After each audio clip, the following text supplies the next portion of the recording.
ह्याच्यावर विचार करण्यापेक्षा आजच्या अर्थकारणाच्या राजकारणामध्ये आपल्याकडे आर्थिक ताकद तर तेवढी नाही माणसं जोडायला. त्यामुळे ही माणसं आपल्याला मनातनं त्यांच्या कामाच्या माध्यमातनं त्या ठिकाणी जीवानं त्या ठिकाणी जोडावी लागणार. शेवटी जनमताचा कौल आहे तो मान्य आहे.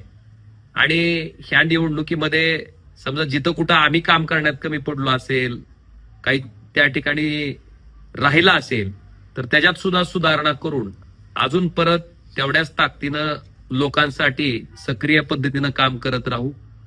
जे उमेदवार ह्या निवडणुकीमध्ये नगराध्यक्ष पदाचे आणि नगरसेवक पदाचे पराभूत झाले त्यांच्यासाठी सुद्धा माझी कळकळीची विनंती आहे की आपण हताश निराश होऊ नका. शेवटी लोकांसाठी काम करायच्या भूमिकेतनं आपण ही निवडणूक लढवत होतो.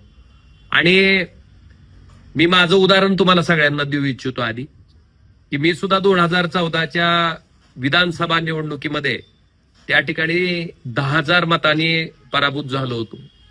आणि हा पराभव झाल्याच्या नंतर साधारणतः 3-3.5 लाख मतमोजणीची प्रक्रिया संपली. मी बघितलं की मला किती कमी मतं पडली, मग कुणामुळे कमी पडली, कुणी काय केलं ह्याच्यावर विचार करण्यापेक्षा आजच्या अर्थकारणाच्या राजकारणामध्ये आपल्याकडे आर्थिक ताकद तर तेवढी नाही माणसं जोडायला. त्यामुळे ही माणसं आपल्याला मनातनं त्यांच्या कामाच्या माध्यमातनं त्या ठिकाणी जीवानं त्या ठिकाणी जोडावी लागणार. आणि हा एकमेव निर्धार करून मी 3 वाजताच्या मतमोजणीतनं बाहेर पडलो.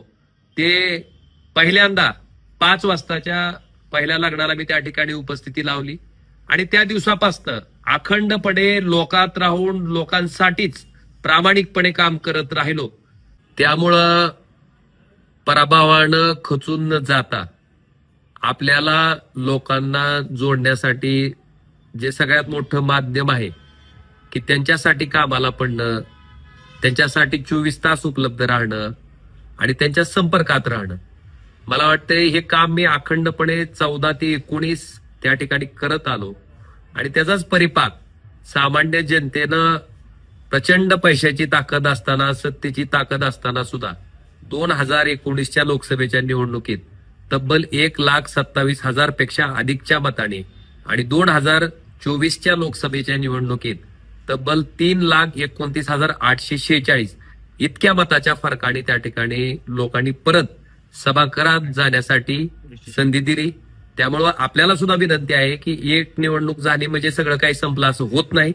आपल्याला लढा हा द्यावाच लागणार आहे आणि त्याच्यासाठी लोकांच्या संपर्कात जाऊन काम करणं, त्यांच्यासाठी सतत उपलब्ध असणं, मला वाटतं हा मूलमंत्र त्या ठिकाणी आपण पाळून जर काम करत राहिलो तर निश्चित पुढच्या निवडणुकीमध्ये यश हे आपलंच असणार आहे.